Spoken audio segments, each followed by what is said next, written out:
development itu akan kita lakukan. Ya, pembangunan yang baik kita pertahankan, kita akan lanjutkan. Tapi yang belum tentunya kita akan bikin yang bagaimana terobosan yang baru. Ya, saya katakan Pak Sehan, orang bikin terobosan yang orang belum bikin. Seperti apa? Bangun dari pinggiran desa. Bangun Sulut ini jangan cuma mikir Manado aja, kita bangun semua. Kenapa saya katakan desa harus memiliki, kita berikan bantuan dana keuangan provinsi yang selama ini tidak pernah diberikan oleh provinsi kepada desa. Hanya dituntut kita kabupaten yang akan selalu disuruh memberi anggaran dana desa. Ya, ada ini tambah. Kenapa kita bisa di kabupaten? Kok provinsi tidak bisa? Jadi ini kan jadi terobosan kita ke depan di desa. Jadi para sangadi jangan takut, dengan adanya anggaran 200 juta ini kalian bisa membangun desa. Tambahkan untuk nanti kebutuhan para masyarakat, apa yang dibutuhkan, alsintannya, ya, untuk bayar honor para ini aparat desa, ya. Banyak hal yang bisa dibangun dari situ. Jalan-jalan apa ini untuk kebong, bangun, drainase semua bangun dari sini. Nah, 200 juta ini orang bilang, so gila, doi dari mana kata? Kita bilang sama Pak Sehan, nanti ada penghematan, ya. Nanti ada penghematan dari 4,5 triliun, masa 300 miliar aja nggak bisa kita bangun, nggak bisa kita salurkan pada desa. Karena ini sangat penting. Kita akan kaji semua kembali, mana yang pemborosan di bidang-bidang sektor bidang lain, itu kita akan lakukan untuk bangun desa. Kalau desa sukses, berarti kita juga sukses. Kenapa? Pembangunan PDRB-nya meningkat dari sektor pertanian dari mana? Dari desa. Ya, kalau orang ribut-ribut cingke bagaimana ini kok naik-naik, kontoran bagaimana mau angkat ke cingkenya enggak sampai-sampai. Desanya belum dibangun dengan betul. Ya. Jalannya belum benar-benar, jalan kobong belum ada, butuh semua belum bisa terjangkau. Nanti dengan itu kita akan bantu. Amin. Ada lagi programnya yang Pak saya nanti kita nih bagi tugas karena ada 9 program ya, 110 program. Nanti orang berbagi. Tapi ide dari saya, kita berikan honor nantinya kepada guru-guru SMA, SMK seminimal 1 juta rupiah ya per bulan bagi 5.000 guru yang ada di SMA, SMK, guru honorer. Karena Pak, ini saya diskusi sama Pak Ketua ini PGRI, apa kira-kira ya? Ya, termasuk juga PNS-nya ya, kita akan berikan guru-gurunya. Jadi kalau ada guru-guru SMA, SMK di sini, jangan ragu. Coblos nomor 1 Moni. Jadi karena sekarang ini kan banyak guru SMA takut. Karena bukan kesiang deng torang toh. Tapi karena ada program ini, tidak usah ragu. Karena kesejahteraan para guru PNS maupun guru honorer itu dijamin oleh pasangan calon nomor 1. Sah. Nanti ada hal yang lain, sektor pendidikan. Pendidikan kita kalau mau dilihat secara nasional nomor 3 paling bawah sebetulnya. Apa yang dibanggakan? Tidak ada. Apa yang hebat? Ya, sekarang bersama saya dan Pak Sehan, orang mau benahi itu. Ya, bagaimana kompetensi guru kita tingkatkan. Kita berikan nanti pelatihan bagi mereka, kita kasih insentif untuk itu. Ya, agar guru-guru kita ini bisa bersaing juga nantinya ke depan untuk bisa mendidik anak kita. Saya sudah mempunyai konsep bagaimana kita menggunakan revolusi metodologi pendidikan RMP bagi semua siswa yang ada di SMA, SMK. Karena sudah terbukti kita sukses di Minsel. Saya lakukan di SMP, saat ini SD, SMP sudah kita buka. Pembelajaran lewat EduSinema. Ya, EduSinema ini lewat kayak orang bilang boleh rupa bioskop nanti. Kita pakai teknologi nanti ke depan, ya. offline dan online-nya. Jadi ini akan kita lakukan terobosan ini Pak Sehan. Mungkin baru satu-satunya nanti di Sulawesi, Sulut. Karena baru satu-satunya juga di Minsel. Sesulut itu baru di Minsel. Ada pembelajaran seperti ini. Nah ini kita buat. Yang baik kita teruskan, yang tidak kita tidak lanjutkan. Ada beasiswa nanti diberikan bagi anak-anak berprestasi. Ya, nanti Pak Sehan akan jelaskan. 50 miliar minimal kita akan berikan bagi anak-anak berprestasi yang nantinya ada beasiswa, ya. Hal-hal seperti inilah yang akan kita lakukan bersama. Nanti Pak mengingat waktu, Pak Sehan akan melanjutkan. Saya kira itu saja dari saya.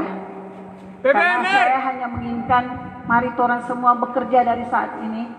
Waktu hanya 50 hari lagi, kurang lebih. Di kota. Ya, tidak panjang lagi. Kita harus rebut minimal 20% atau 10% lagi untuk bisa menang. Insya Allah. Semoga Tuhan dengar doa kita. Amin. Saya dengan Pak Sehan dari 9% survei yang ada di Sulut, kita mengejar incumbent. Sekarang kita nomor 2 dan selisihnya hanya tinggal sedikit. Survei membuktikan ini. Jadi saya mohon partai pendukung, para tokoh-tokoh masyarakat, para kader partai Golkar, dan seluruh tokoh agama, doakan kami. Perjuangan ini nggak gampang, karena hanya dengan doalah kita bisa memenangkan pertarungan ini. Dan saya yakin doa kita pasti didengar oleh Allah SWT. Pasti didengar oleh Tuhan kita. Amin. Jadi dalam waktu singkat ini kita harus kejar minimal 12,9% itu. Yang belum menentukan sikap, dorang mau pilih pas apa. Nah ini kita yakinkan pada mereka bahwa Cep Sehan mampu bekerja 5 tahun ke depan untuk bisa membantu masyarakat meningkatkan kesejahteraan mereka. Kami siap untuk bekerja setulus-tulusnya, bekerja dengan hati, bekerja dengan tidak mengenal waktu. Buktinya tadi Pak Sehan baru tidur jam 7, so langsung acara lagi, nyedak tidur betul-betul. Makanya so minum ini teh manis.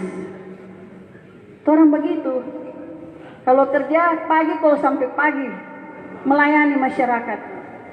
Dan alhamdulillah puji Tuhan, orang so pernah mengalami itu, melayani masyarakat, datang ke rumah dinas sampai pagi mau layani, orang layani. Dan Pak Sehan juga sudah lakukan yang sama. Ya, inilah kami butuh kalian, kami butuh bapak-bapak dan ibu-ibu, bantu kami. Kalau orang sudah jadi gubernur, bapak dan ibu dan orang so sama-sama wakil gubernur, itu rumah so bapak dan ibu punya. Rumah dinas, kantor, gubernur, datang ke orang. Apapun menjadi persoalan, pasti orang akan selalu senantiasa membantu. Amin. Saya kira itu saja dari saya. Nanti Pak Sehan akan melanjutkan. Demikian sambutan saya. Wabillahi taufik wal hidayah. Wassalamualaikum warahmatullahi wabarakatuh. Tuhan kiranya memberkati kita semua. Om Santi Santi Santi Om. Syadu Syadu Syadu. Pakatuan wo pakalawiran. Kalau orang bilang Sukom Muanto, ya. Terima kasih.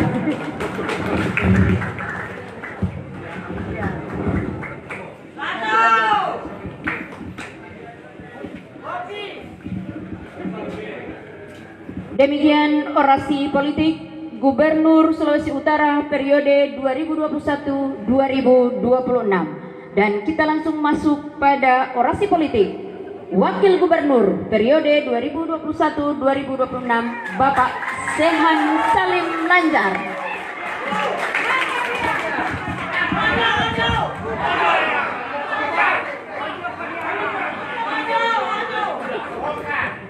Bongkar!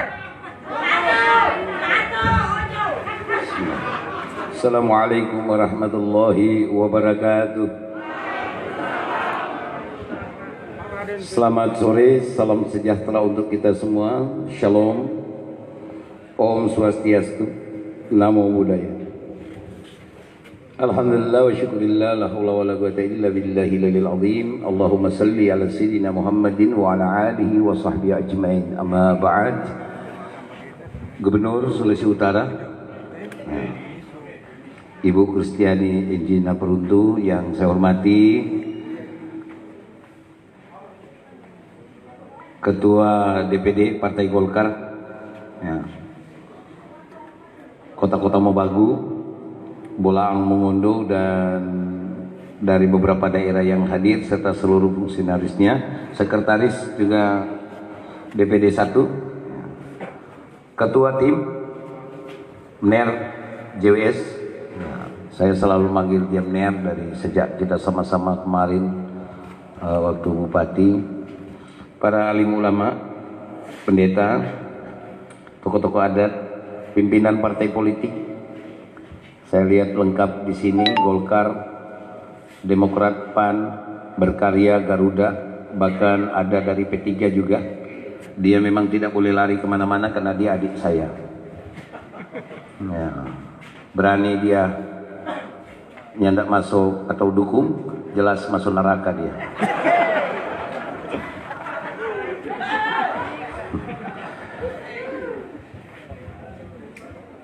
Para tokoh adat semuanya, Bawaslu, pihak kepolisian, saya lihat ini di muka ini luar biasa. Mulai dari barisan ada Abang Sunardi Sumanta, dia ini boleh panggil, kayak panggil kakak, dia ini boleh panggil Om, dia marah, dia mau menyau. Ada Papa Dona, ada Papa Asis, Papa Ed, saya lihat ini semua tokoh-tokoh, ada Ishak, ini dari Garuda ada semuanya. Ya, saya tidak lagi menyapa satu persatu, semuanya saya hormati dan insya Allah dirahmati oleh Allah Subhanahu Wa Taala. Warga masyarakat yang ada di luar semangat, alhamdulillah.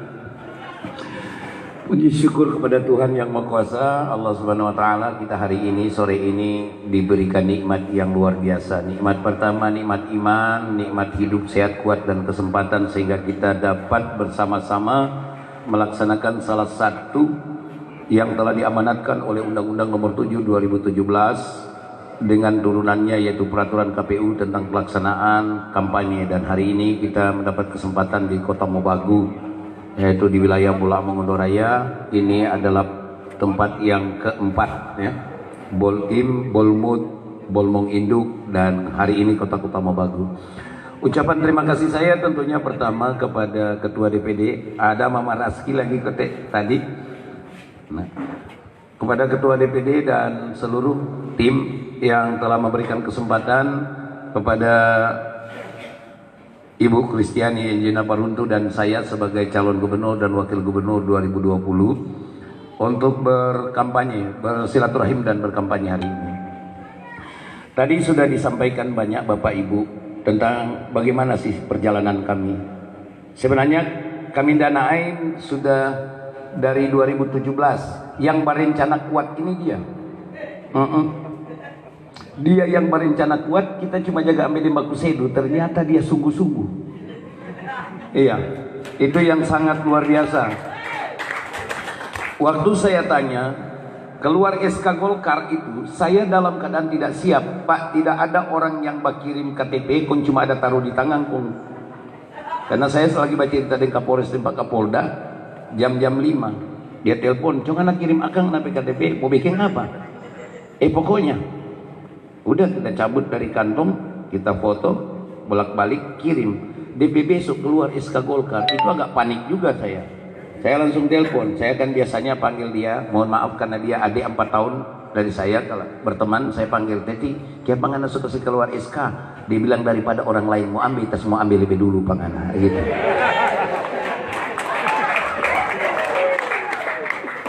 Ini luar biasa sekali. 1 bulan kita sedikit gantong pada dia.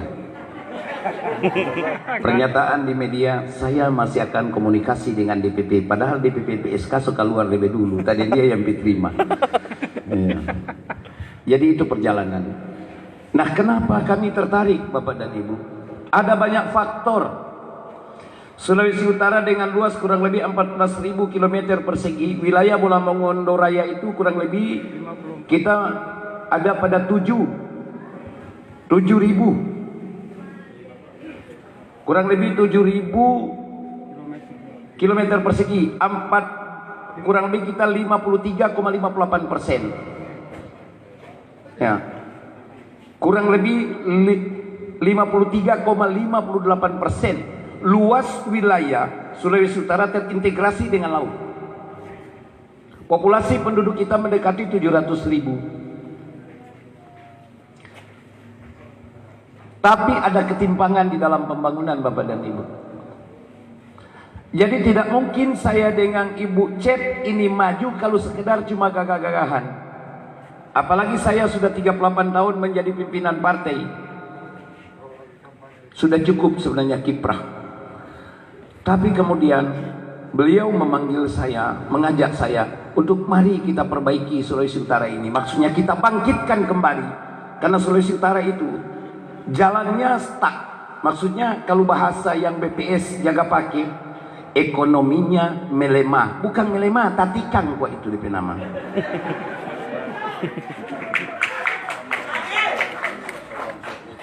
Seandainya kalau bukan sekarang ini itu tambang-tambang liar dan ada sekitar 200.000 ini orang penambang jaga dapat emas, so hancur nih ekonomi. Jujur Pak, cuman yang tidak pernah terdeteksi oleh BPS berapa besar sebenarnya dana masuk di Sulawesi Utara atas penjualan emas oleh rakyat yang dia lakukan tambang ilegal. Cukup besar, 60%. Kalau cuma dengan regulasi, dengan mobilisasi ekonomi dari sektor real lainnya dan dana pemerintah, sangat kecil pertumbuhan ekonomi kita, anjlok.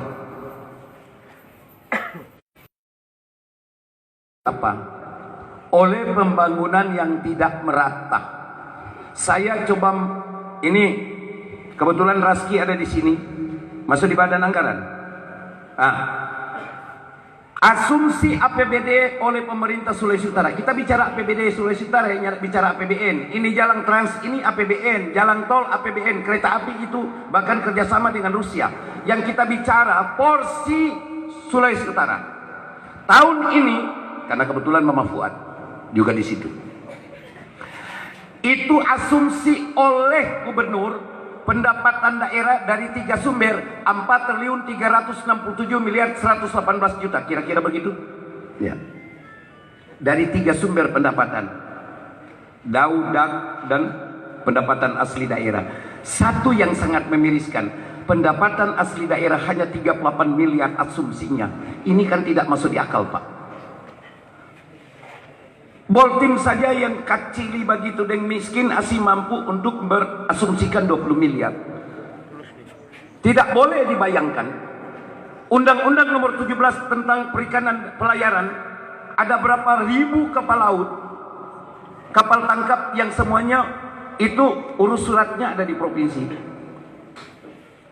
Kemudian ada Undang-Undang nomor 4 2009 dan PP 23 2010 tentang minerba, perubahan dari Undang-Undang 11 tahun 67. Berapa banyak izin tambang yang semuanya tentunya pendapatan dari Provinsi Sulawesi Utara. Ada Undang-Undang nomor 28 tahun 2008 tentang retribusi dan pajak daerah. Semua kalian bebatuan yang ambil di ongkau, ambil di mana, yang terima sebenarnya yang buat izin semuanya dari provinsi, walaupun pembayarannya di daerah, tapi itu sebenarnya asumsinya tetap masuk di pemerintah provinsi. Dan masih banyak pendapatan lainnya. Makanya saya bilang sama Ibu Cep, kalau kita orang jadi, orang asumsikan minimal 750 miliar pendapatan asli daerah Sulawesi Utara, dan kita kemanakan 300 miliar kita lepas untuk pembangunan rumah, 90 miliar untuk setiap tahun kita bangun rumah 3.000 unit per 30 juta per 1 unit. Kemudian 300 miliar kita suplai untuk stimulan kepada dana desa. Kemudian 150 miliar kita kucurkan untuk UMKM sebanyak 50.000 UMKM. Per satu UMKM kita harus kucurkan 3 juta agar para pengusaha-pengusaha kecil tidak harus terlilit hutang di koperasi pinjam hari ini bayar kelamarin. Ini konsep yang kita tawarkan. 1 triliun anggaran kita harus habiskan semuanya untuk menopang kebutuhan publik. Makanya Bapak dan Ibu tadi sudah diuraikan oleh Ibu Gubernur. Sektor yang paling utama tentunya kita kan kalau berbicara pemerintah itu kan pertama harus orang memahami mana yang menjadi urusan wajib. Nah, orang mengambil kurang lebih ada 4 urusan wajibnya. Yang pertama masalah birokrasi, pemerintahan, profesionalisme. Saya sudah tawarkan ke Ibu Cep 3 dinas di provinsi hapus.